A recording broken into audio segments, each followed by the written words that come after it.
여러분 안녕하십니까? 시사 매거진 쇼 프레스룸 라이브의 구경호입니다. 한눈에 보는 오늘의 세 가지 한 뉴스로 바로 시작합니다. 베트남에서 자연체험 관광 차량이 급류에 휩쓸리면서 한국인 관광객 4명이 모두 숨졌습니다. 사고 지역은 최근 며칠간 내린 폭우로 하천이 불어난 상태였습니다.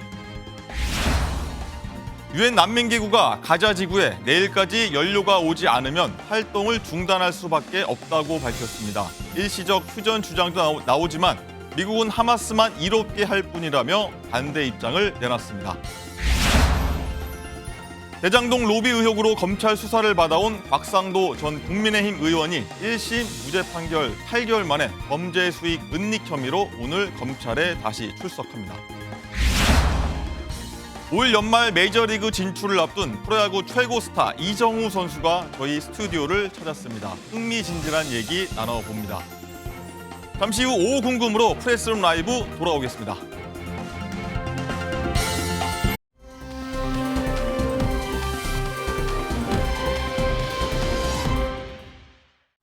네, 프레스룸 라이브는 유튜브로도 함께 시청할 수 있습니다. 궁금한 점 댓글로 의견 많이 남겨주시기 바랍니다. 자, 오늘 궁금한 뉴스, 화제가 되는 뉴스 오후 궁금 양지민 변호사 그리고 MBN 장가희 기자와 풀어보겠습니다. 어서 오십시오. 안녕하세요. 네, 첫 번째 궁금 풀어보겠습니다. 전 국민의 공분을 샀던 부산 돌려차기 사건 가해자 남성 장가희 기자 아주 뻔뻔하고 황당한 진술을 했다고요. 네, 그렇습니다. 경찰 조사 과정에서 정말 기가 막힌 얘기를 너무 많이 했는데요. 한 OTT 프로그램에 이 돌려차기 남성이 경찰 조사를 받는 과정이 공개가 됐습니다. 가해자 A씨는 이 피해자를 돌려차기 한 다음에 CCTV가 없는 사각지대에 데려가서 무얼 했냐는 경찰의 질문에 그냥 뺨을 친 것 같다. 내가 발로 찼기 때문에 나쁜 사람인 건 알지만 성폭행을 할 정도로 야만인은 아니다. 이렇게 언급을 했습니다. 네. 또 피해자를 공격한 이유를 자신을 째려봤기 때문이라고 말했는데요. 그러면 눈을 마주쳤으면 이 여성이 여성이라는 것을 몰랐느냐라고 경찰이 묻자 남성인 줄 알았다라고 끝까지 우겼습니다. 네, 자 여자인 줄 몰랐다. 이게 말이 되는 겁니까? 말입니까? 뭡니까 이게? 납득이 되지 않는 진술이죠. 왜냐하면 지금 이 남성 같은 경우에는 어쨌든 본인이 1심에서 사실은 12년형이 선고가 됐지만 20년형으로 항소심에서 이제 형량이 늘어나게 된 주요한 원인이 네. 강간 혐의가 이제 덧붙여졌기 때문에 그렇게 형량이 늘어났다라고 보기 때문에 아니 내가 여자인지 몰랐으면 사실은 강간도 발생하지 않았을 것이고 이것을 사실 검찰의 주장을 좀 탄핵하기 위해서 이런 이야기를 지속적으로 해온 것으로 보입니다. 그러니까 나는 여자인 줄 몰랐기 때문에 당연히 CCTV의 사각지대에 가서 일어났던 그 7분간에도 당연히 강간은 발생하지 않았고 뺨을 몇 대 때렸을 뿐이다라고 주장을 하고 있는 것인데요. 네. 이것은 사실 그대로 믿기는 굉장히 어렵고요.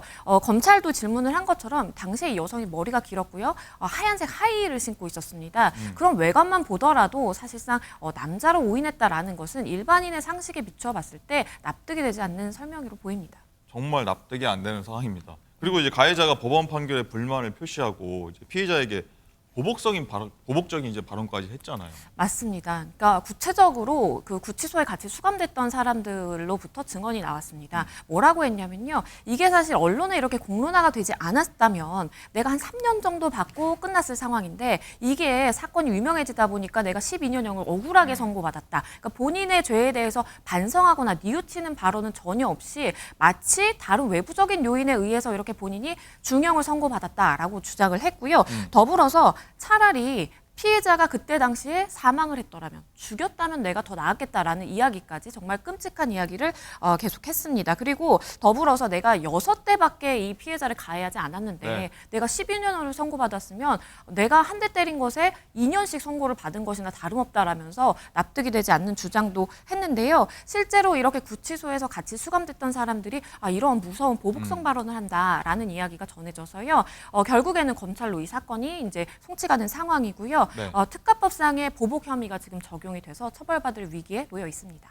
야, 정말 반성의 기미가 전혀 안 보인다 이렇게 볼 수밖에 없는 상황인데 사건 피해자가요. 지난주 국회 법사위 국정감사에서 출석해서 울분을 터뜨렸었는데 그 목소리 한번 듣고 오겠습니다. 근데 1심 공판 내내 살인 미수에 대해서 인정한 적이 한 번도 없는데 어떻게 이 가해자의 반성이 그리고 가해자의 인정이 양형 기준이 되는지는 전혀 인정을 할 수가 없었습니다. 주소를 달달 외우면서 다음번에는 꼭 죽여버리겠다라는 얘기를 했습니다. 숨이 막히는 공포를 느끼고 있습니다. 피해자가 용서하지 않겠다는데 왜 판사가 맘대로 용서를 하겠다고 하는 겁니까? 사법부가 그렇게 하면 안 되죠. 피해자의 마음을 잘 알지도 못하고 가해자의 마음도 잘 알지도 못하는데 재판부가 독심술사도 아닌데 법이 좀 상식에 좀 맞았으면 좋겠다 이런 생각이 좀 드는데 어쨌든 이 피해자가 용서한 것도 아닌데 반성문을 쓰면 감형, 반성하는 척하면 또 감형 이런 점들은 좀 문제가 되지 않을까 문제인 것 같아요. 사실은 이제 범죄를 저질렀을 때 이제 반성한다라고 많은 피고인들이 이야기를 합니다. 이게 죄별로 좀 나눠서 볼 수 있을 것 같아요. 그러니까 만약에 제3범죄라든지 아니면 뭐 반의사 불벌죄라든지 그렇게 해당하는 범죄를 저지르고 피해자와 만약에 합의가 됐다라고 하면 그것은 양형에 있어서 굉장히 중요한 요소가 됩니다. 하지만 이번 사건 같은 경우에는 많은 분들이 우려하시는 것처럼 크게 감형이 될 가능성은 없어 보입니다. 왜냐하면요, 사실은 보복 혐의, 그러니까 본인이 어쨌든 보복의 목적을 가지고 협박성 발언을 한 것이 지금 문제가 돼서 처벌받을 위기에 놓여 있고요. 그렇기 때문에 사실은 재판부에서 이미 뭐 확정이 되기는 했지만 아마 양형의 요소를 고려할 때에도 이렇게 죄질이 나쁘고 본인이 실제로는 반성하지 않으면서도 그렇게 반성문을 제출하면서 반성하는 척을 하는 것. 그것도 사실 재판부가 재판에 임하는 뭐 피고인의 태도라든지 주변의 정황상 다 종합적으로 고려해서 판단을 하거든요. 그렇기 때문에 이번 사안이라든지 아니면 비슷한 사안이 발생한다고 하더라도 이렇게 죄질이 나쁜 사건에 대해서 피해자가 조금의 반성문을 제출한다고 해서 뭐 파격적인 감형이 이루어진다라든지 그런 가능성은 많이 우려는 안 하셔도 좋을 것 같습니다. 그렇군요. 일단은 이런 끔찍한 흉악 범죄 재발 막는 게 가장 중요하지 않겠습니까? 이 장가희 기자, 이런 가운데 어제 법무부가요 고위험 범죄자의 거주지를 제한하는 한국형 제시카법, 이 제시카법이라는 걸 입법할 예정이라고 했는데 이게 뭔가요? 네, 우선 지난 2020년에 이 아동 성범죄자 조두순이 출소했을 때 그 동네 주민들이 정말 엄청나게 반발을 하지 않았습니까? 그렇죠. 내가 사는 동네에 이 흉악범이 오게 되면 정말 이것 자체가 공포로 다가올 텐데요. 정부가 제2, 제3의 조두순을 이 국가시설에서 살도록 하는 방안을 추진하기로 했습니다. 한동훈 법무부 장관의 말부터 들어보겠습니다. 남용될 우려는 크지 않다고 봅니다. 거주지 제한 명령은 약탈적 성폭력 범죄자, 즉 섹슈얼 프레데이터에 한정하여 적용합니다. 분석해 보면 그냥 보면 입이 쩍 벌어지는 나쁜 놈들입니다. 그리고 이 사람들이 과연 구치소에서 한 10년, 15년 있었다고 해서 달라질까에 대해서 굉장히 우려가 되는 사람들인 것이죠. 네, 이 대상은 아동 성폭행범 또는 3번 이상 성폭력을 반복해서 10년 이상 징역을 받고 전자발찌를 찬 이들인데요. 검찰이 청구를 하게 되면 법원이 전자발찌 부착 기간 중에 일정 거주지를 제한하게 되는 겁니다. 성범죄자의 주거지를 제한하는 법은 이 미국 플로리다에서 처음 도입이 됐는데요. 성폭력으로 숨진 9살 피해자의 이름을 따서 이 제시카법 이렇게 불립니다. 아동 성범죄자가 학교 밖에 500m 안에 살 수 없도록 한 법인데요. 우리 정부가 이 제시카법을 그대로 도입하게 되면 사실 나라가 미국보다 훨씬 좁기 때문에 이 학교가 없는 데로 가라라고 하게 되면 결국에는 학교가 많이 없는 시골로 갈 텐데 이렇게 되면 또 지역 차별 문제가 생길 수 있거든요. 그래서 우리는 우리 현실대로 방안을 만들었다고 합니다. 일단은 보면 굉장히 절충안 그리고 합리적이다 이런 생각도 일견 드는데 혹시나 이 제시카법이라는 게 누구에게 혹시 부작용이 있을 수 있지 않습니까? 그런 거는 어떤 게 있을까요? 사실은 아직 사회적으로 좀 논의가 지속될 가능성은 있어 보입니다. 그러니까 이게 지나치게 헌법상의 이제 거주 이전의 자유를 침해하는 것이다라는 이제 논쟁이 붙을 여지가 있고요. 네. 그러면 이제 사회적으로 많은 논쟁이 이제 이루어져야 하기 때문에 이 법을 또 나중에 바꾼다라든지 아니면 이걸 어떻게 해야 될지 사회적인 많이 이제 시간이라든지 이제 노력이 소요가 될 가능성이 있는 것이죠. 그리고 더불어서 사실은 일정 기간 동안 어쨌든 거주를 제한하는 것인데 그 이후에는 어떻게 할지도 또 생각을 해봐야 되는 것입니다. 정말로 이 형을 살고 나와서 일정 기간의 거주 제한인 것이지 이게 영원한 거주 제한은 또 아니기 때문에 네. 그럼 그 이후에는 우리가 정말로 교화라든지 치료가 다 완료가 됐다라고 볼 수가 있는지 이 부분에 대해서도 철저한 좀 검증이 이루어져야겠습니다. 검증이 필요하다. 알겠습니다.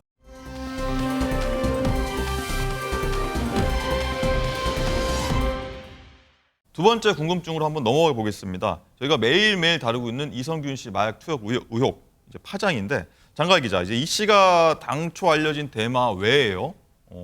다른 향정신성 의약품을 투약한 혐의도 새로 밝혀졌어요. 네, 그렇습니다. 경찰이 어제 이성균 씨를 마약류 관리법상 향정신성 의약품 투약 혐의로 추가 입건을 했습니다. 그러니까 이 씨가 대마초뿐만 아니라 최소 2종류 이상의 향정신성 의약품을 추가로 투약한 것으로 보고 있는데요. 이 향정신성 의약품에는 암페타민, 케타민, 졸피뎀, 프로포폴 등이 있습니다. 이르면 다음 주 초에 이성균 씨가 소환될 가능성이 있고요. 경찰은 이번 주 이성균 씨의 신체 압수수색을 진행할 예정입니다. 네, 양진 변호사. 이번 마약 의혹으로요. 이제 내사 중인 인물 중에 방송인 출신 30대 작곡가가 포함됐다고 어제 사실 저희가 전해드린 바 있는데 누군지가 좀 드러났나요? 어떤가요? 맞습니다. 지금 함께 내사를 받고 있다라고 전해진 이 30대 작곡가 아이돌 연습생 한서희의 전 연인 정다은으로 지금 전해지고 있습니다. 그러니까 지금은 사실 개명을 해서 이태균이라는 이름으로 활동을 하고 있는데요. 2009년에 한 케이블 TV 방송에 이제 출연하면서 뭐 강동원 닮은 꼴이다라고 해서 이제 유명세를 타기도 했고요. 한서희와 2019년에 공개 열애를 해서 동성 열애로 사실은 화제를 모은 바도 있습니다. 그런데 마약 전력이 또 있는 사람입니다. 2016년과 2021년에 이 마약 투약 혐의로 징역형을 선고받아서 실제로 복역을 했고요. 그 다음에 나왔는데 지금 2023년에 이렇게 또다시 마약 사건에 연루가 돼서 내사를 받고 있는 그런 상황이고요. 지금 일단은 필로폰을 투약한 혐의로 지금 구속 상태에서 수사를 받고 있는 상황입니다. 이성균 씨 얘기 좀 다시 하자면요. 네. 이 이성균 씨 마약 투약 장소로 알려진 유흥주점에 이 씨가 자주 들렀다 하는 증언이 나오고 있어서 좀 충격을 좀 많은 분들이 좀 안고 있는데 장가희 기자, 이곳이 사실 일반인조차 좀 출입이 좀 힘든 이른바 1%라고 하는 뭐 유흥주점이라고 하더라고요. 네, 그렇습니다. 이 멤버십 회원제로 운영이 되고 있는 이 초고가 룸사롱의 VIP였다. 이런 의혹이 제기가 됐습니다. 한 보도에 따르면 이 업소는 유명 운동선수, 또 연예인, 재계 고위층 인사들이 드나드는 곳인데 이 3, 4인 기준으로 했을 때 술상 비용이 뭐 800만 원에서 1000만 원이다. 이런 얘기도 나오고 있고요. 이성균 씨는 지인을 통해서 이 업소를 알게 됐고 이곳에서 20대 A 여실장과 친분을 쌓으면서 단골이 된 것으로 알려지고 있습니다. 이 이성균 씨가 뭐 3억 5천 가량인가요? 뭐 협박을 받아서 갈취당했다 이런 얘기가 오가고 있는데 네. 이거와 좀 무관하다고는 하지만 뭐 건물이 150억짜리가 있니 뭐 이런 얘기는 하는데 일단은 뭐 관계가 없긴 하지만 이성균 씨 드라마 출연료가 뭐 어마어마하다고 어제 좀 보도가 좀 됐어요. 그렇습니다. 이성균 씨가 법전이라는 드라마에서 받은 회당 출연료가 2억 원 가량이라고 하는데요. 이상원 국회 문체위원장이 공개한 자료에 따르면 지난 2년간 방송된 9개 드라마 중에서 주연과 단역의 출연료 격차가 가장 컸던 작품 바로 이성균 씨가 출연한 법전이었습니다. 이 드라마에서 이 최대 출연료가 이성균 씨가 받은 2억, 그리고 최저 출연료는 10만 원으로 무려 2,000배가 차이가 났습니다. 당시 이 드라마가 12부작이니까요. 단순하게 계산을 하자면 이성균 씨는 이 드라마 출연료로만 24억 원을 번 셈이 됩니다.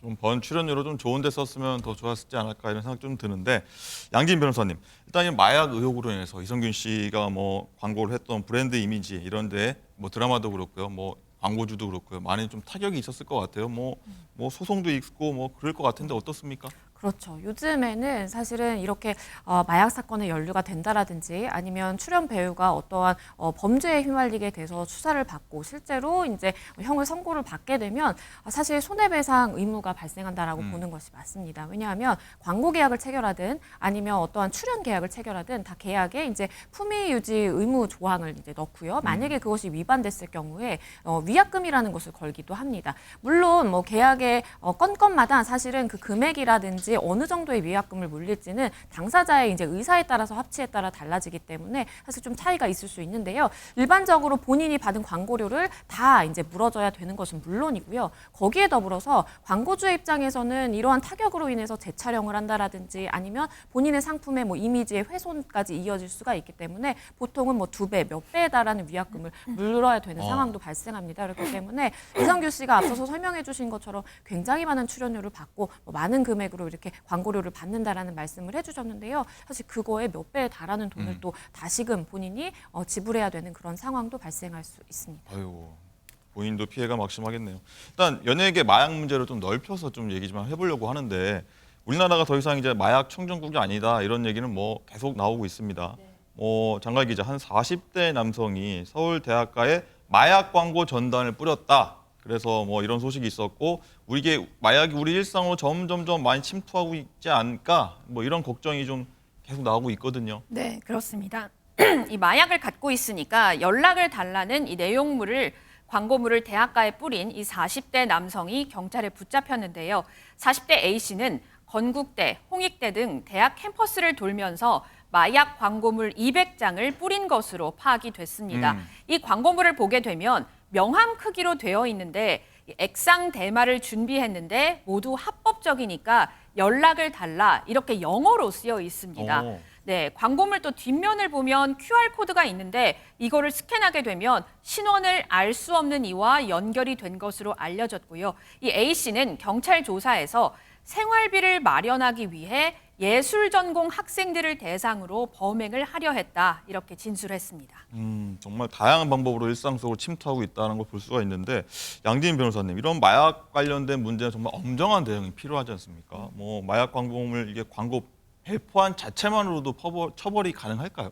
네, 처벌이 가능합니다. 왜냐하면 이 마약류 관리법에 따르면요, 마약의 매매를 이제 한다라든지 아니면 매매를 알선하는 것도 다 처벌을 하고 있습니다. 사실 본인이 마약을 투여하는 것보다 이렇게 유통에 개입을 해서 어떠한 뭐 조직 체계 역할을 하게 되면 더 가중 처벌을 받게 되거든요.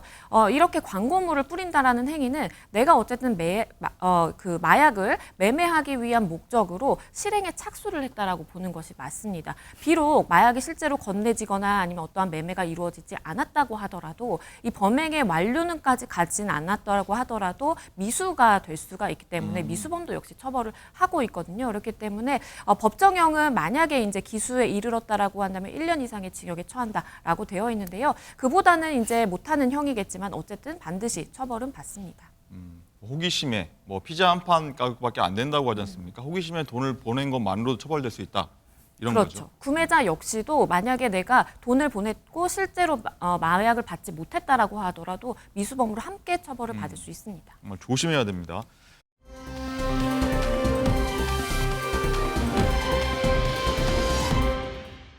자, 세 번째 궁금으로 넘어가 보겠습니다. 장갈 기자, 이 사건은요 처음 나왔을 때 많은 공분을 샀던 사건입니다. 이 생후 100일 된 딸한테 마약성 수면제 졸피뎀을 먹여서 숨지게 했던 부부 얘기잖아요. 네. 사건 내용 한번 짚어주시죠. 네, 말씀하신 것처럼 생후 100일가량 된 딸에게 마약성 수면제, 졸피뎀이 섞인 분유를 먹인 아빠의 얘기입니다. 네. 40대 A씨는 지난 1월 사실혼 관계인 아내 B씨와의 사이에서 태어난 아기를 돌보던 중에 졸피뎀 성분의 수면제가 섞인 물에 분유를 타 먹인 혐의로 기소가 됐습니다. 수면제는 평소 불면증을 앓던 A씨가 이 병원에서 처방을 받아서 갖고 있었던 건데요. 이후에 저체온증 등 이 위험한 상태에 놓인 아기를 안고 있다가 이 바닥에 떨어뜨려서 머리를 부딪히게 하는 등 학대를 저질렀고 또 조치를 취하지 않고 방치해서 질식사로 이 아이를 숨지게 한 것으로 파악이 됐습니다. A씨는 수면제는 사실 이 수면제를 넣은 물을 자신이 마시려고 했는데 실수로 분유에 탔다면서 억울함을 호소했습니다.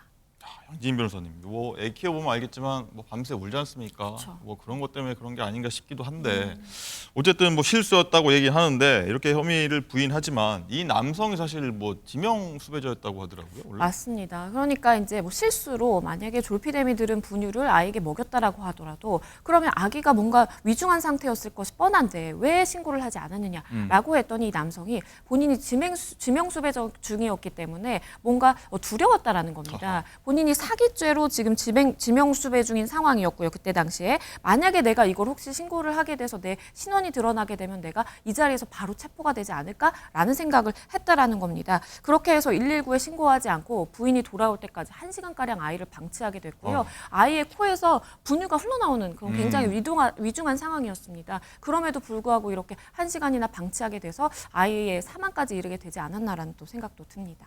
그런데요, 장갈 기자. 이런 남편을 두고 아내가 이걸 두둔했다고요? 네, 이게 더 기가 막힌데요. 이 아내는 남편이 이 수면제 물에 분유를 탄 거 실수였을 겁니다라고 말을 했다고 합니다. 이 아내 B 씨는 재판에서 증인으로 출석해서 이 남편은 고의가 아닌 실수일 뿐 착한 아빠, 착한 사람이며 본인이 더 억울해할 것이다. 이렇게 재판부에 선처를 요구했습니다.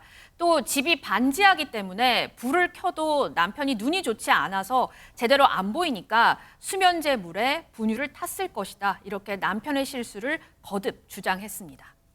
생일 100일 된 딸이 숨졌는데 남편은 그래도 착하다. 반지하에서 어두워서 실수로 수면제 넣은 것 같다. 변호사님, 어떻게 보십니까? 글쎄요, 이게 납득이 되지는 않는 것 같아요. 그러니까 100번 양보해서 실수로 만약에 아이에게 그런 뭐 유해 물질이 들어가 있는 분유를 먹였다라고 하더라도 그 이후에 대처에 문제가 있었다라는 겁니다. 그러니까 아동학대 치사 혐의인 것이에요. 그러니까 만약에 내가 정말 이 아이를 살해하겠다라는 고의가 있었으면 아동학대 살인이죠. 그런데 내가 어쨌든 그 이후의 절차들이 미흡했기 때문에 이렇게 아이가 사망하게 된 것이고, 그리고 아이를 이제 떨어뜨렸잖아요. 그리고 이상한 물질도 먹였고, 이게 반복돼서 사실은 발생하다 보니까 검찰 입장에서도 이 주장의 신빙성 믿기 어렵다라고 판단을 한 것으로 보이고요. 실제로 이 반감기를 감안을 했을 때에도 본인이 분유를 먹였다라고 주장한 시각과 실제로 그걸 따져봤을 때의 시각이 전혀 달랐습니다. 그렇기 때문에 아예 낮과 밤 정도로 큰 차이가 났거든요. 그렇기 때문에 그런 사소한 것에서라도 사실 거짓말을 하는 상황이라면 이 전체 주장 믿을 수 있을까라는 생각을 많이 했던 것 같습니다. 그런데요, 이제 마지막까지 좀 국민적 공분을 사는 건요. 뭐 아이가 숨졌는데 뭐 반성하지도 않고 뭐 항소를 했다고요? 본부가? 맞습니다. 이게 사실 1심에서 검찰이 징역 10년 구형했고요. 실제 선고량은 8년이 나왔습니다. 8년형을 선고받고 어쨌든 본인이 억울하다라는 겁니다. 그러니까 나는 어쨌든 그런 고의가 없었고 나는 실수였고 나는 잘못이었기 때문에 다시 판단을 받아보겠다라고 해서요. 결국 항소심까지 가게 된 그런 사건입니다. 네, 이 부모가 되려면 자격증까지 발급해야 되는 상황인가요? 참 답답한 현실인데요. 오늘 말씀 감사드립니다. 감사합니다.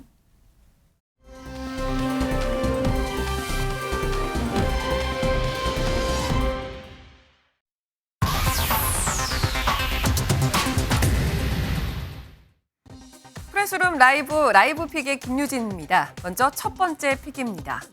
아니 땐 굴뚝에 연기가 나는 걸까요? 아니면 뭔가 있긴 있는 걸까요? 푸틴 러시아 대통령의 건강 이상설이 또 제기됐습니다. 이번엔 푸틴 대통령이 침실에서 심정지 상태로 발견됐다는 주장이 나왔는데요. 보안 요원들이 침대 옆에 쓰러져 경련을 일으키고 있는 푸틴 대통령을 발견해 의료진이 심폐소생술을 시행했고 이후 관전의 특별 중환자실에서 의식을 되찾고 상태가 안정됐다는 주장입니다. 이 같은 내용은 계속해서 푸틴 대통령의 건강 이상설을 제기해온 한 텔레그램 채널을 통해 나왔는데요. 해당 채널은 앞서 푸틴 대통령의 암, 파킨슨병 투병설 등의 의혹을 제기하기도 했지만 구체적인 근거는 내놓지 않고 있습니다. 여기 도로 자체가 폐차장이 돼버린 곳이 있습니다. 무려 158대 차량 추돌 사고가 발생했기 때문인데요. 미국 남부 루이지애나주의 호수를 가로지르는 55번 고속도로에서 벌어진 일입니다. 주범은 짙은 아침 안개, 여기에 설상가상으로 인근 습지 화재로 인한 연기까지 더해져 말 그대로 한 치 앞도 보기 힘든 상황이 된 건데요. 한 목격자에 따르면 30분 동안 차들이 추돌하는 소리만 들렸다고요. 이 사고로 7명이 목숨을 잃고 25명이 다쳤습니다. 요즘처럼 일교차가 클 때 더 심해지는 안개, 아침 일찍 운전할 땐 각별한 주의가 필요하겠습니다. 어느덧 10월도 얼마 남지 않았는데요. 올해 10월 31일은 단순히 10월의 마지막 날이 아니라 금융의 날이기도 합니다. 금융위원회는 어제 이 금융의 날 기념식을 열고 금융발전에 기여한 191명에게 포상을 했는데요. 그중엔 이 두 사람, 아이유와 한지민 씨도 있었습니다. 아이유 씨는 꾸준한 저축과 투자, 또 기부 활동 등의 공로로 대통령 표창을, 한지민 씨는 활발한 기부와 봉사활동, 성실한 자산관리 등을 인정받아 국무총리 표창을 받았는데요. 본업만 잘하는 줄 알았더니 선한 영향력까지 보여주는 두 사람. 진짜 하늘에서 내려온 천사 아니신가요? 지금까지 라이브 픽이었습니다.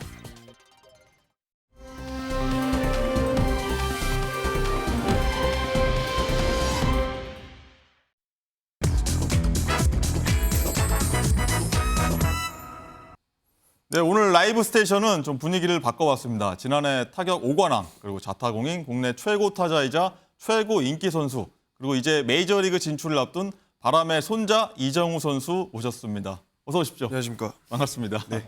제가 사실 지난 3월에 일본 도쿄에서 열린 WBC 대회 때 취재 가서 현장에서 취재 많이 했던 기억이 나는데 7개월 만에 스튜디오에서 만나게 됐네요. 네. 뭐 포스트 시즌 열리고 있는데 시즌을 좀 일찍 마치셨어요. 네. 요즘 어떻게 지내셨어요? 일단 좀 일찍 마치게 돼서 좀 아쉽고 항상 가는 가을 야구였는데 이 시기 때 좀 쉬고 있는 게 좀 어색하기도 하고 네. 근데 좀 쉼없이 달려와가지고 지금은 좀 휴식 취하면서 좀 회복하고 있습니다. 네. 지금 사실 프로야구는 준 플레이오프, 가을 잔치 하고 있는데 보면서 내가 저 자리에 있어야 되는데 이런 생각도 좀 드실 것 같아요. 안 봅니다. 안 봐요? 네. 이 정규 시즌 마지막 홈 경기가 지난 10일이었습니다. 2주 정도 됐는데 몸 상태가 완전하지 않았는데 팬들한테 좀 마지막 인사하려고 출전했던 거 저도 지켜봤는데 마지막 타석에 섰을 때 그리고 마지막에 치고 나서 뛰었을 때 어떤 기분이었어요? 저의 올 시즌의 마지막 저의 모습이 그 트레이너님 부축받으면서 이렇게 절뚝이면서 걸어오는 모습으로 끝내고 싶지 않더라고요. 그리고 또 많은 팬분들의 사랑과 응원을 받았었고 또 거기에 뭔가 제가 또 보답 아닌 보답을 해드리려면 그래도 운동장에서 뛰는 모습을 보여드려야 되는 게 맞다 생각해서 더 열심히 재활했고 또 구단에서도 배려해 주셔가지고 마지막 경기에 출전할 수 있게 됐습니다. 제가 혹시나 이정우 선수 뭐 모르는 분들이 혹시나 네. 정말 만에 하나 있을 것 같아서 기록 정리 한번 잠깐 해봤습니다. 너무 많아서 간단하게 정리해봤는데 2017년에요. 10년 만에 고졸 신인 왕에 올랐고요. 5년 연속 골든글러브 수상, 그리고 2년 연속 타격왕, 그리고 지난해 타격 5관왕과 함께 MVP 수상했습니다. 최고의 수비, 최고의 타격을 다 보여줬는데 지금 제가 열거에 든 거 포함해서 하시면 다른 기록 있다면 어떤 기록이 가장 좀 뿌듯한가요? 뿌듯하다기보다는 그냥 기억에 남는 거는 하나 있는데 여기 뭐 MVP도 좋고 뭐 골든글러브도 좋고 다 좋은데 뭔가 이제 안 깨질 것 같은 기록이 하나 있긴 해요. 뭐죠? 근데 제가 이제 운이 좋게도 신인 20살 때 전경기 출장을 했었거든요. 신인으로서 네, 전경기 출장? 한 번도 없었던 일인데 아마 앞으로도 없지 않을까요? 앞으로도 있어서는 안 되겠네요. 없을 것 같은데 제 느낌. 그렇군요. 뭐 나올지 안 나올지 모르겠지만 어쨌든 네. 그건 제가 좀 애착이 가는 기록입니다. 그렇군요. 네. 항저우 아시안 게임 얼마 전에 끝났잖아요. 그 얘기 네. 잠깐 해볼게요. 뭐 부상 때문에 아쉽게 출전 못했지만요. 네. 여동생과 올 초 결혼한 이 매제죠. 고우석 선수가 결승전 마무리로 나서서 네. 금메달 확정기는 투구를 펼쳤습니다. 네. 보면서 어떤 기분 들었나요? 뭐 함께하지 못했지만. 우선 많은 대화를 그 전부터 했었고 전화도 계속 했었고 또 그 전에 우석이가 그 전 대만전에 이제 출장을 해서 점수를 줬던 상황이 있었는데 예선 때요. 네. 그때도 이제 저는 야구적으로 이제 얘기를 했죠. 왜 공을 그렇게 던지냐? 거기서 왜 그걸 던지냐? 이런 식으로 좀 기분 풀어주려고 풀어주려고. 네, 카톡도 했었고 전화도 했었고 그래도 마지막에 또 자기한테 그렇게 기회가 왔고 또 부담도 많이 됐을 텐데 그리고 또 중간에 좀 스트라이크 존 때문에 좀 흔들릴 수도 있었는데도 안 잡아주더라고요. 불구하고 잘 막았잖아요. 그래가지고 정말 좀 고생했다고 진짜 진심을 다해서 얘기했습니다. 진심을 다했네요. 네. 그렇군요. 네. 또 고우석 선수한테 또 나중에 와서 네. 뭐 가족이지 않습니까? 네. 뭐 축하 어떻게 해주셨는지 또 여동생한테도 어떻게 해주셨는지 궁금해요. 뭐 울더라고요 우석이가. 네, 근데 솔직히 그거 놀리기 바빴습니다. 아유, 만났을 때 울었나요? 아유 거기서 울던데요. 한정에서요. 네, 그럼 고우석 선수는요. 거꾸로 이제 이정범 LG 코치가 같은 팀에서 뛰는데 장인이 코치시잖아요. 네. 뭐 호칭은 서로 어때요? 그 그라운드에 있을 때 아니면 뭐 가족끼리 만날 때? 그냥 우석이 아버님이라 부르는 것 같은데. 아버님이라고요. 네. 아니, 아버지라 부른. 그러니까 어쨌든 그렇게 부르는. 경기장에서도 마찬가지고. 그건 잘 모르겠어요. 제가 경기장에 같이 같이 있어본 적이 있어보니까 없어서. 네. 흥미로운 약간 가족사인 것 같아요. 네. 이 팬들이 가장 궁금해하는 겁니다. 메이저리그 진출 얘기도 좀 해보겠습니다. 일단 뭐 몸값이 5천만 달러 얘기까지 나옵니다. 우리 돈으로 676억 원. 뭐 국내 선수 중에 거의 최고치라고 얘기가 나오는데, 야 이런 수치가 뭐 현실화 된다면 믿겨지시나요? 네, 뭐 이게 뭐 제 일이지만 뭐 남일처럼 느껴진다 해야 되나? 아, 아직은 실감이 안 되나요? 실감도 안 나고 뭐 와닿지도 않고 뭐 만약에 그 정말 그 일이 저한테 일어났다 한들 막 그렇게 엄청 뭐 우와 뭐 이렇게 할 것 같지도 않고 사실 네 제 성격이 원래 그래가지고 아하하. 네 그런 상태인 것 같습니다. 저희 보면은 이제 샌디에이고에서 뛰는 김하성 선수가요. 이제 메이저리그에서 오라고 많이 권유했다는 얘기도 뭐 예전에 대표팀 들어갔을 때 저도 들었던 기억이 나는데 충분히 이제 이종호 선수는 통한다 이런 얘기까지 많이 했었는데 뭐 이 김하성 선수는 이제 키움 시절에 함께 뛰었던 이제 3살 선배잖아요. 그런 게 좀 얘기해 주는 것들이 많이 좀 자신감을 좀 얻게 되나요? 어떤가요? 형이 그래도 한국 선수의 이런 인식을 바꿔놨는데 그렇죠. 네 저도 그래서 형 보고 많이 항상 한국에서도 많이 배웠고 앞으로도 많이 또 배울 생각입니다. 이제 키움에서 같이 뛰었던 김하성 선수가요. 메이저리그에서 성공 가도를 달리면서 아 나도 저렇게 되고 싶다. 뭐 또 동기부여 자체도 좀 됐는지도 궁금하거든요. 뭐 얘기를 나눴다고 하지만. 근데 형이 해서 이렇게 제가 꿈을 키운 게 아니라요. 그냥 저도 야구를 하다 보니까 꿈이 키워진 거고 또 형이 그렇게 했다 해서 제가 그렇게 될 거란 보장도 없기 때문에 이미 형은 저보다 훨씬 높은 클래스에 있는 선수이고 저는 이제 막 시작하는 선수이기 때문에 네 형만큼 하려면 더 많은 전 노력을 해야 되겠죠. 너무 겸손하셔갖고 제대로 대답을 못할 것 같긴 한데 한번 여쭤볼게요. 네. 이 메이저리그 진출하게 되면은 이제 가장 손에 넣고 싶은 개인 타이틀, 팀 타이틀 있다고 하면 뭐 어쨌든 꿈은 이루어진다고 하지 않습니까? 뭐 팀 타이틀은 당연히 우승일 것 같고 네 그리고 개인적으로는 네 뭐 어떻게 뭐 숫자상으로는 솔직히 뭐 말할 수 없을 것 같고 아직 안 해봤기 때문에 네 제가 적응해서 잘 한다면 타격왕도 한번 해보고 타격왕까지 한번. 해보고 싶습니다. 많은 분들이 응원하고 있습니다. 감사합니다. 예, 메이저리그에서 가면 이제 이투수 공을 한번 쳐보고 싶다. 모든 투수 타자들이 한번 그런 꿈을 사실 다들 꾸고 있더라고요. 가장 이 선수와 상대하고 싶었던 투수, 쳐보고 싶은 투수 이런 것도 좀 있을까요? 저 류현진 선배님이요. 아, 류현진 선수요? 네. 오, 그 전에 대결을 못 했었었죠? 그쵸 선배님 한국 계셨을 때는 네. 제가 학창 시절이었고 제가 프로에 들어왔을 때는 선배님 미국 계셨고 선배님 볼을 치려면 제가 가는 수밖에 없더라고요. 네. 네, 한국 최고의 투수볼을 한번 경험해 보고 싶습니다. 한국 최고였기 때문에 한국 지금도 최고시죠. 지금도 최고고요. 네. 뭐 류현진 선수하고는 혹시 이제 뭐 인연이 있나요? 뭐 대표팀에서 네, 있을 때고. 선배님하고 뭐 엄청난 인연이 있는 건 아니고 그냥 그 미국에서 에이전시가 갔고 네 그리고 선배님 한국에 오셨을 때 한 번씩 뵙고 했었습니다. 뭐 이것도 직구진 질문일 수 있고 또 많이 들었을 질문 같은데 아버지 이정복 코치를 선수로서 어느 정도 이제 범접할 수 있는 근처까지 갔다 이렇게 좀 보시나요? 어떠신가요? 아니요 그거는 아닌 것 같고 처음에는 뭐 아버지를 뛰어넘어야겠다는 생각을 가지고 야구를 했던 시절도 있었어요. 근데 네. 지금은 뭐 아버지를 뛰어넘고 말고가 아니라 그냥 전 저의 야구 인생을 좀 개척해 나가고 싶고 또 저로 인해서 아버지를 몰랐던 분들이 아버지를 알게 될 수도 있는 거잖아요. 그래서 저는 저의 길을 가면서 아빠도 한 번씩 부각시켜드리고 이런 식으로 갔으면 좋겠습니다. 자, 이 국내 KBO 리그에서 이정우 선수의 혹시 뒤를 이을 선수가 누가 있을까 이런 팬들의 관심이 많습니다. 네. 혹시 뭐 본인 다음으로 기대가 되는 선수 누가 요새는 눈에 좀 들어오나요? 가는 마당에. 잘 모르겠어요. 이게 많은데 네. 한 명만 꼽기가 좀 그래가지고 그냥 뭐 경기를 하다 보면은 타 팀 동생들도 있고 우리 팀 동생들도 있고 뭐 정말 가능성이 무궁무진한 친구들이 많은데 다 그냥 다 잘했으면 좋겠어요.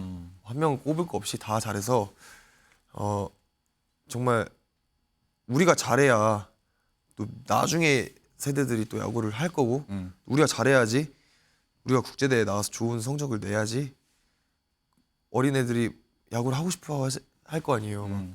솔직히 저도 그렇게 야구를 했었고 그래가지고 그냥 다 좀 큰 꿈을 가지고 현재 안주하지 않고 다 열심히 해서 그냥 다 잘했으면 좋겠어요. 정말. 그렇군요. 네. 알겠습니다. 미국에 가게 되면 가족도 따라가나요? 어떻게 뭐 어머니가 가시나요? 누가 네, 가시나요? 뭐 어머니가 같이 가시지 않을까 생각하고 있습니다. 뭐 가면은 되게 의지도 많이 될 테고요. 음식도 사실 되게 중요하잖아요. 네. 뭐 어머니 음식 맛있나요? 잘 네. 해주시나요? 네. 어. 그리고 정말 제 약속이 있어도 밥은 집에서 먹고 나와요. 아 그래요. 네. 집밥 네. 밥심으로 해냈군요. 네. 자 마지막으로 이제 11월 말, 12월 초, 뭐 미국 메이저리그 월드 시리즈가 끝나면 이제 미국 진출을 위한 메이저리그 진출을 위한 포스팅에 임하게 되는데 뭐 많은 얘기도 많이 들었을 것 같은데 그 심정 한 5자로 딱 표현하자면 잘할 수 있어. 잘할 수 있어. 네. 그냥 뭐 당연히 뭐 지금 제가 가서 뭐 성공할지 실패할지 모르는 건데 일단은 마음을 굳게 먹고 잘할 수 있다라는 생각 먹고 가야지 조금이라도 제가 잘할 수 있을 거라는 네, 가능성도 생기고 또 남자라면 프로야구 선수라면 네, 그런 생각 가지고 열심히 도전해봐야 된다고 생각해서 네, 잘할 수 있다라고 얘기하고 싶습니다. 잘할 수 있어. 그렇군요. 네, 멋진 도전에 많은 팬이 응원할 것 같고요. 국민 타자로 더욱 성장해 주시길 바라겠습니다. 이정우 할 수 있어. 네. 네, 만나서 고맙습니다. 네, 감사합니다.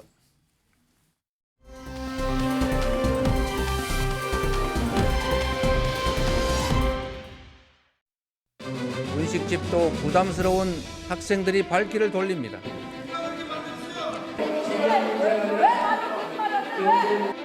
실험해서 자영업 줄폐업시켰죠? 집값 폭등시키지 않습니까?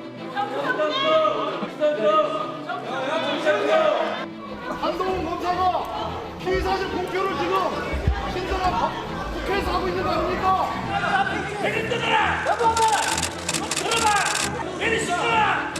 의석에서 소리 지르는 행위 제발 좀 그만하십시오. 국민이 지켜보고 있습니다. 국민의힘 의원님들 팻말 듣고 발언하면 이게 오늘 제대로 진행이 되겠습니까? 이렇게까지 하면 할 수 필요가 있냐고요.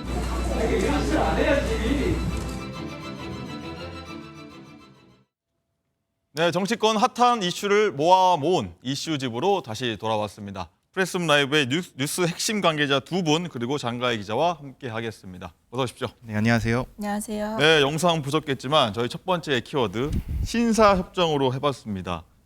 과거 상대당이 연설할 때 그 야유와 고성으로 뭐 중단될 정도로 많고요. 한두 번도 아니고요. 또 이번 국감에서 또 일부 상임위에서 피켓팅 항의하면서 또 파행 빚었던 경우가 많이 있는데 뭐 아이들 보기 좀 그렇다, 국민 보기 좀 그렇다 이런 얘기 많이 나왔었는데 장가희 기자, 뭐 여야가 뜻을 모아 협의한 내용이 있죠? 네, 그렇습니다. 국회에서 싸우고 또 상대당을 비난하고 피켓 들고 할 때마다 정말 국민으로서 눈살 찌푸리셨던 적 많으실 텐데요. 여야가 상대당을 위해서 이 고성이나 야유를 하지 않기로 했습니다. 네. 또 앞으로는 정쟁 문구가 적힌 피켓도 본회의장이나 이 상임위 회의장에 붙이지 않기로 했습니다. 오늘 31일이죠. 윤석열 대통령의 내년도 예산안 시정연설이 시험대가 될 수 있다 이런 얘기가 나오고 있는데 과연 지켜질지 이동석 행정관 어떻게 네. 보십니까? 뭐 여야 원내대표가 이렇게 합의를 하다 보니까 뭐 이번만큼은 반드시 지켜야 하지 않나 저는 그렇게 생각합니다. 지금 여야 대표, 원내대표가 합의했다는 그 뜻은 굉장히 이게 중요한 거예요. 사실 뭐 윤석열 대통령께서 국회에서 시정연설을 한다. 사실 뭐 미국 같은 경우는 대통령이 시정연설을 한다 그러면 의회에서 박수를 이렇게 기립해서 하는 모습도 보일 수 있지 네, 많이 않습니까? 봤죠. 그런 모습을 볼 때 이제 대한민국도 좀 선진화에 합류하는 그런 민주주의의 모습을 보여야 되지 않을까 그렇게 생각이 되고요. 뭐 윤석열 대통령뿐만 아니라 뭐 민주당에서 정권을 잡게 되더라도 국민의힘 측에서도 이렇게 잘 듣는 그런 경청하는 모습을 보여야 하지 않을까 그렇게 생각해 봤습니다. 저는 뭐 정쟁보다는 민생으로 가보자 뭐 이런 데 좀 초점이 맞춰지고 있는 것 같은데 박성민 최고는 이동석 행정관 말처럼 되리라 보십니까? 일단 모처럼 맺은 신사 협정인 만큼 지키는 게 당연히 인지상정이겠죠. 하지만 전 중요한 건 대통령의 언어가 무엇이냐 그 부분이 더 중요하다라고 생각을 합니다. 대통령이 와서 연설을 하는데 만약에 과거처럼 공산 전체주의 또는 반국가 세력 이런 발언들을 쏟아내게 된다면 아무리 신사협정을 맺었다고 하더라도 야당 의원들 입장에서는 상당히 항의하고 싶은 마음이 들 거거든요. 저는 그런 면에서 대통령의 연설의 내용이 구체적으로 어떻게 되는지 그 부분이 더 중요한 관전 포인트가 될 거라고 생각합니다. 두 분이 좀 청년 정치인이다 보니까 이런 모습을 더 뭐 기대할 수도 있고 더 기대가 되는 부분이기도 합니다. 일단은 민주당은 다음 달 노란봉투법 그리고 방송 3법 등 강행 처리 방침을 밝혔는데요. 국민의힘은 또 무제한 토론인 필리버스터로 맞서겠다고 했습니다. 여야 강대강 대치 계속될 것 같은데 이동석 행정관은 이 부분에서 또 계속 이게 이어질 것 같은지 또 어떤 얘기가 또 나올지 궁금해요. 저는 이번만큼은 뭐 여야 강대강 입장은 그렇게 되지 않을 것이다. 조심스럽게 예측을 해보겠습니다. 그 이유 중에 하나가요. 바로 내년이 총선입니다. 그래서 지금 내년 총선을 앞두고 국정감사가 그렇게 강하게 지금 진행이 되고 있진 않아요. 지금 국회의원분들께서 지금 지역구 다지기 현안에 이렇게 돼 있다 보니까 아무래도 뭐 국회 일정에 대해서는 좀 이렇게 부족한 모습을 보이지 않는가 그렇게 생각을 하는데요. 네. 지금 뭐 필리버스터로 하겠다고 하는데 지금 당연히 강대강으로 맞서야 될 거는 당연한 겁니다. 뭐 야당 입장에서도 그렇고요. 여당 입장에서도 지금 뭐 방송 3법 같은 경우는 굉장히 지금 논란이 되고 있는 사안에 있어서 지금 국민의힘에서도 치열하게 어느 정도는 강대강으로 나가지 않을까 그렇게 생각을 해봤습니다.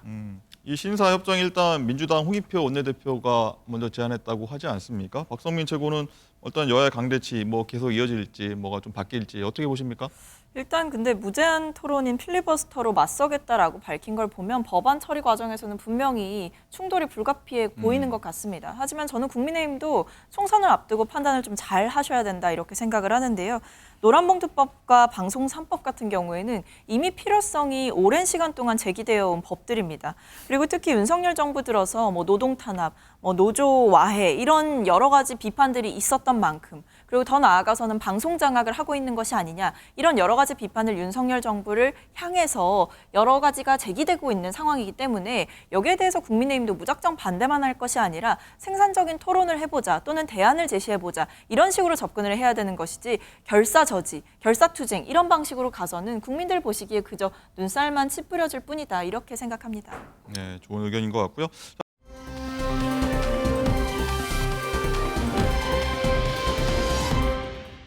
그럼 두 번째 이슈로 한번 넘어가 보겠습니다. 두 번째는요, 이재명 등판인데요. 어제 국회 상임위 곳곳에서 이재명 대표 관련 공방이 벌어졌다고요, 장 기자? 네, 그렇습니다. 지금 이재명 대표가 여러 혐의로 재판을 받고 있잖아요.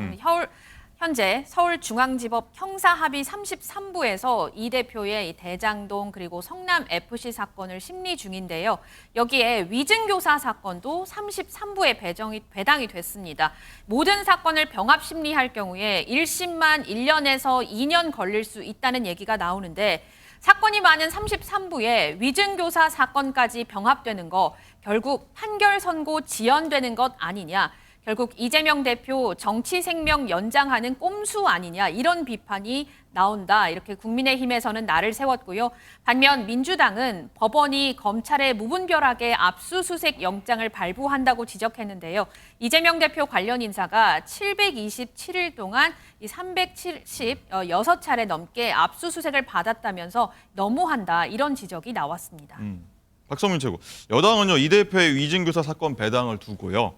법원이 이 대표 봐주게 하는 것 아니냐는 주장을 내놓고 있어요. 어떻게 보세요? 네, 저는 이제 국민의힘이 법원을 공격하는 이 불치평은 빨리 좀 고쳐야 되지 않나 이런 생각이 드는데요. 어떤 여권 인사에게 불리한 판결이 나올 때마다 또는 이재명 대표와 관련해서 본인들이 예상했던 시나리오가 아닌 다른 시나리오가 나올 때마다 법원을 계속해서 공격하는 행태를 보여주고 있다. 그것이 반복되고 있다. 전 그런 점에서 삼권 분립을 심각하게 침해하고 있는 거는 국민의힘이다. 이런 생각이 참 많이 듭니다. 그런 점에서 이것이 마치 뭐 법원이 사건을 배당한 것을 두고 이재명 대표 봐주기다라고 주장하는 것은 그저 정쟁을 위한 정쟁만을 벌이고 있는 것이다 이렇게 생각을 하고요. 한편으로는 법원에 대해서 공격할 시간에 검찰의 모습에 대해서 한 번이라도 좀 지적을 해보셨으면 좋겠습니다. 구속영장 청구를 할 때에는 온갖 혐의를 다 한데 모아서 구속영장 청구를 하더니 막상 구속영장이 기각되고 나니까 몇 가지 혐의들을 다 쪼개서 쪼개기 기소를 하고 있는 것이 지금 검찰의 모습이거든요. 그렇다면 검찰의 자기 모순적인 행태에 대해서 지적하지는 못하는 것인지 이런 의문이 드는 시점입니다. 불치병 아니냐 이런 얘기를 해주셨고요. 이동석 행정관은 민주당이요 검찰의 무리한 기소 그리고 과도한 압수수색이 수색이요 재판의 지연 원인이 된 거 아니냐 뭐 이런 얘기 맞서고 있는데 이건 또 어떻게 보셨어요? 뭐 지금 300건이 넘는 수사를 계속하고 있다. 압수수색을 하고 있다. 지금 과거 사례를 보면요. 박근혜 전 대통령 같은 같은 경우 뭐 삼성 그리고 뭐 여러 가지 기업에 대해서 수백여 차례 압수수색을 진행했습니다. 그때는 가만히 있다가 지금 와서 압수수색을 그렇게 많이 하냐 이런 논쟁은 적절치 않다고 보고요. 지금 뭐 검찰에서 만약에 수사가 제대로 되지 않았다 이렇게 된다면 또 허위 수사라고 또 이렇게 정쟁으로 몰아갈 것이 분명해 보이는데요. 지금 뭐 쪼개기 수사 그렇게 민주당에서는 주장을 하는데 언제는 기소 안 하냐 이런 주장을 폈던 게 민주당의 현실입니다. 몇 달 전만 해도 기소 안 하고 왜 계속해서 가만히 있냐 이렇게 해서 검찰을 향해 칼날을 세웠었는데 이 앞뒤가 맞지 않는 발언은 민주당에서 좀 자제해야 될 것 같고요. 지금 민주당에서도 검찰을 향한 정치권의 정치적 행보를 계속하고 있습니다. 뭐 수원지검에 가서는 연좌 농성을 하지 않나 뭐 그런 거를 계속하고 있지 않습니까? 그런 건 봐도 검찰을 향한 정치권의 해석, 정치권의 말씀은 좀 자제해야 되지 않나 그렇게 생각을 해봤습니다. 일단은 어제 이재명 대표는요. 일단 국감에 막판 합류했는데 요거 한번 보려고 하는데요. 일단 어제 해군본부 국감에서 해병대 고 최상병 순직 사고 수사 외압 의혹 둘러싸고요. 공방을 벌였는데요. 요거 한번 보고 오겠습니다. 그 수사대장을 항명으로 규정하고 기소한 게 정당하다, 양심에 거리낌이 없다 이렇게 말씀하실 수 있습니까? 명확한 것은 정당한 지시에 위쳐 보류 지시를 위반한 것은 명확합니다. 아니 누구든 간에 이건 내 책임이다. 이런 자세를 보였다고 하면 이런 사태까지 벌어지겠어요? 이건 다 부끄러운 줄 알아야 돼요. 아주 우리 국가를 위해서 헌신하다가 세상을 떠난 이 죽음마저도 이상하게 정쟁 속으로 몰려온 것은 굉장히 유감스러운 일입니다. 네, 여야가 굉장히 공방을 벌였는데 그리고 이제 홍범도 독립지사 평가 그리고 정치적 논쟁 관련해서 이재명 대표는요. 매우 부당한 논의라면서 이 문제에 대해서 군이 정치적 논쟁에 연루되는 건 바람직하지 않다고 지적했는데 이동석 행정관 어떻게 보셨어요? 뭐 홍범도 장군 업적 굉장히 훌륭하시죠. 그리고 최고의 영웅답게 과거의 활동 이런 거는 국민의힘에서도 다수의 의원들이 동의하는 바입니다. 어제 성일종 의원께서도 그렇게 말씀을 하셨고요. 근데 이 과정을 놓고 봐야 될 것 같아요. 2018년 1월 당시에 홍범도 장군 흉상이 이제 설치가 될 때 약 한 달 만에 이 설치가 완료가 됐어요. 그 과정에서 어느 정도의 국민적인 동의 없이 바로 한 달 만에 굉장히 빠른 시간 내에 설치가 됐단 말이죠. 그런 부분에 있어서는 좀 어떤 면에서 아쉬움이 있지 않나 그런 문제 제기를 하고 싶고요. 지금 이 철거 과정에서도 뭐 아쉬운 점이 있다면 국민적 동의를 얻지 못한 것은 사실입니다. 먼저 언론에 나오게 돼서 철거가 된다는 그런 과정이 있었기 때문에 논란이 되는 것 같고 국민적인 어느 정도의 협치가 어느 정도의 동의를 구하는 자세가 앞으로도 계속돼야 되지 않나 국민께 설명하는 모습을 이번 정부에서도 계속해서 보여줘야 된다고 생각합니다. 알겠습니다. 이거는 이쯤 여기서 마무리하고요.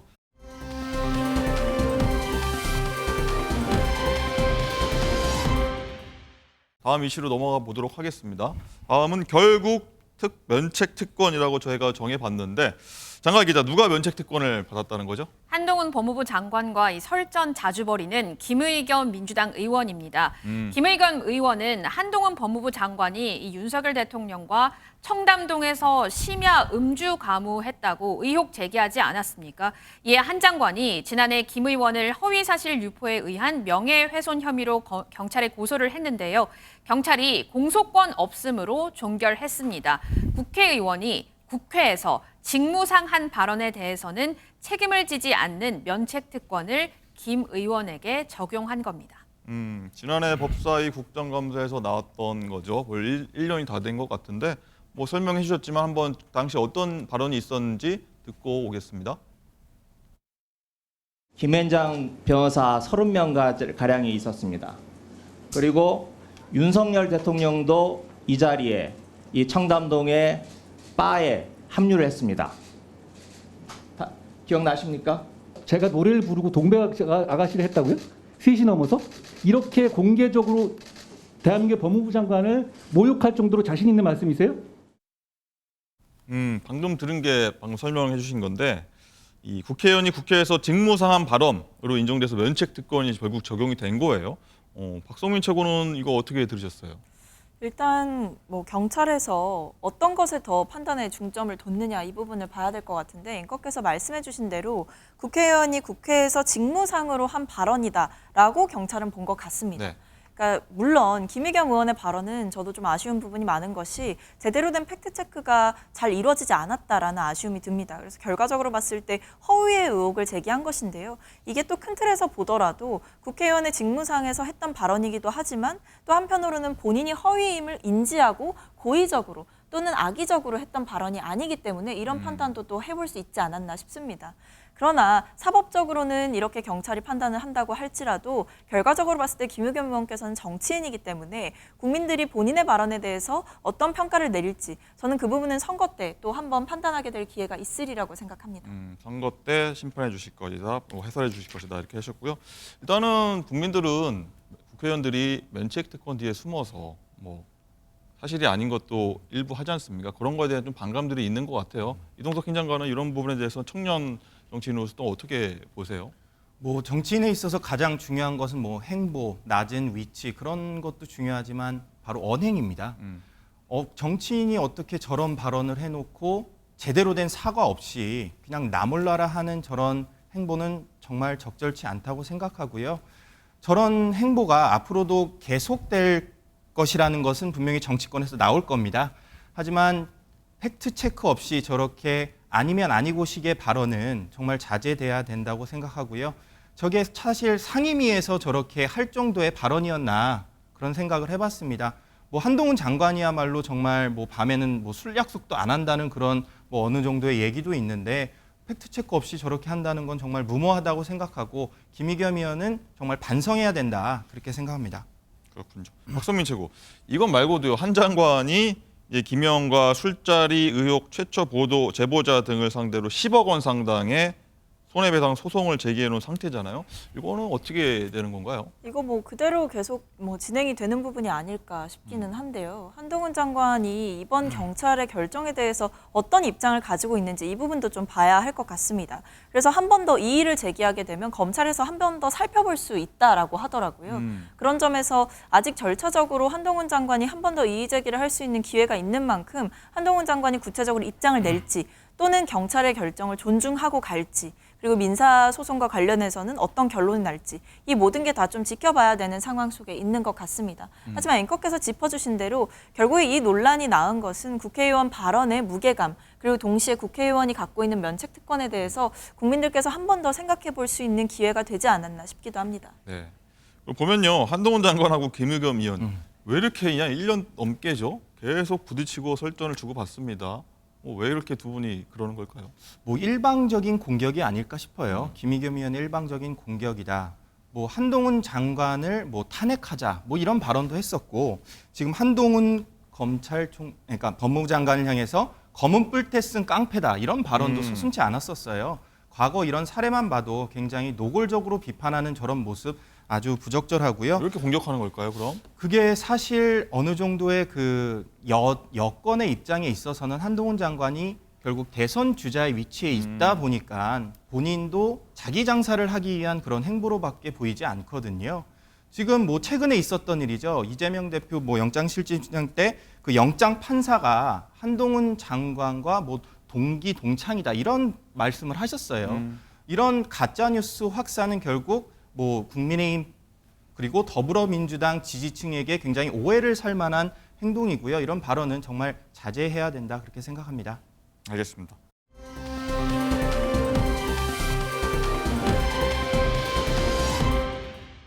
마지막 이슈로 넘어가겠습니다. 메스든 인요한인데요. 장가희 기자. 국민의힘이 당 쇄신을 위해서 인요한 혁신위원회 구성에 속도를 내고 있습니다. 오늘 아침에 인요한 위원장이 출근길 인터뷰를 했는데요.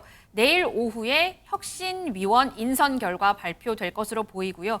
최근에 이 당내 낙동강 하류 세력은 뒤로 물러나야 한다 이런 언급을 했는데 이 말이 영남권 물러서라는 말이냐 이렇게 기자들이 질문을 했더니 이에 대해서는 좀 다양성을 의미한 것이다 라면서 좀 농담이었다라고 일축했습니다.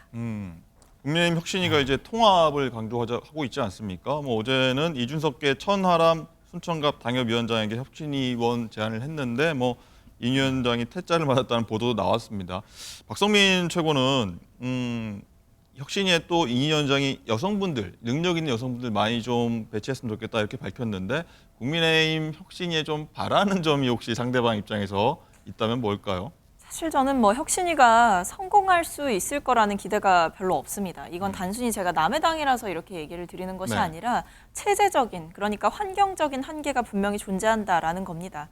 김기현 대표 체제가 유지되고 있고 김기현 대표 체제가 유지된다는 것은 결국 용산과 당의 관계가 그대로 간다라는 것을 의미하는 거거든요. 그런데 이런 상황에서 굉장히 수직적인 당정 관계를 갖고 있는 상황에서 과연 인유한 혁신위가 파격적인 안을 내놓아도 그것을 국민의힘이 받아들일 여력이 있는가, 이 문제를 따져봐야 된다는 겁니다. 그런 점에서 이 인유한 혁신위는 굉장히 고통스럽게 혁신안을 제기하고 또 거기에 직면하는 여러 가지 정치적인 이해관계 또는 붙게 되는 논쟁, 이런 것들을 인유한 혁신위가 다 감당해야 되는 상황이 놓인 거예요. 그런 점에서 정권을 주겠다라고 이야기하고 있는 김기현 대표의 입장은 지금은 그렇다고 할지라도 나중에 막상 본인의 입지가 위험해지거나 또는 용산에서 부정적인 시그널을 보내게 되면 사실 인유한 혁신위의 안은 자초될 가능성이 큽니다. 그런 점에서 인유한 혁신위는 모든 걸 바꾸겠다라고 이야기하고 있지만 결국의 관건은 첫 번째, 윤석열 대통령을 향해서 쓴소리를 할 수 있느냐, 두 번째, 김기현 대표 체제를 향해서, 그리고 더 나아가서는 김기현 대표를 비롯한 TK 주류 세력들에 대해서 강하게 이야기할 수 있느냐, 이 부분이 될 건데요. 그 부분은 좀 더 지켜보셔야 되겠습니다. 그렇군요. 비대 우려가 있다 이렇게 보셨고요. 이동석 현 장관, 그리고 네. 현 정부를 향해서 쓴소리를 하는 비윤계인사들 있지 네. 않습니까? 뭐 이번에 이준석계, 유승민계 이런 분들이 좀 거론이 되는데 이분들은 혁신위에 포함이 될까요? 어떻게 될까요? 뭐 한 분 정도는 포함이 되지 않을까 싶어요. 이게 지금 뭐 비윤이라고 하죠. 지금 뭐 이준석 전 대표, 유승민 전 의원, 이분들 같은 경우에도 지금 분명히 뭐 혁신위를 제안한다고 해서 이분들이 받아들일 것 같진 않아요. 그래서 그 주변에 있는 인물들로 이렇게 한 분 정도는 채워지지 않을까 그렇게 생각이 되는데요. 뭐 지금 거론되는 인물 중에 뭐 하태경 의원 정도가 지금 거론되고 있잖아요. 뭐 이분이 만약에 혁신에 들어가게 된다면 아주 뭐 합리적인 올바른 소리도 할 수 있다고 저는 생각을 하는데, 다만 걱정스러운 부분이 있어요. 뭐 혁신위가 추진하는 방향에 있어서 뭐 안 된다, 무조건적으로 안 된다라는 그런 입장을 드러냈을 때 결국 혁신위는 좌초 위기를 맞을 수 있거든요.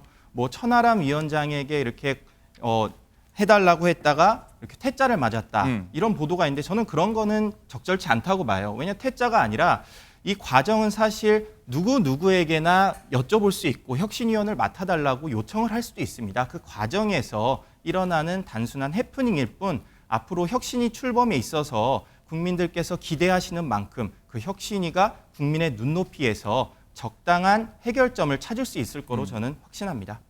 그러면요, 인유한의 인물, 뭐 누가 될 것인지 뭐 취재를 해본 분 있으신지 좀 짧게 좀 거론 좀 해주시죠. 뭐 지금 뭐 함은경, 그리고 민경우, 김경률 회계사 뭐 이런 분들이 굉장히 많이 거론이 되고 있는데요. 네. 사실 이게 뭐 청년, 호남, 수도권 이런 인사들이 대거 포진될 가능성이 높아요. 뭐 지금 10명 안팎으로 지금 혁신위원들이 인선이 된다고 하는데 분명히 인 위원장께서도 분명한 생각을 갖고 계실 겁니다. 그런 부분에 있어서 앞으로도 합리적인 보수의 인물을 이렇게 끌어오는 그런 움직임이 계속될 것이다. 지금도 인선을 찾고 있을 것이다. 그렇게 생각하고 있습니다. 알겠습니다. 자, 오늘 정치 핵심 뉴스 이렇게 정리해봤고요. 오늘 말씀 모두 감사드리겠습니다. 감사합니다. 네, 오늘 프레스룸 라이브도 여기서 마치겠습니다. 맛있는 점심 드시고요. 저희는 내일 오전 10시 30분, 10시 30분에 다시 찾아뵙겠습니다. 고맙습니다.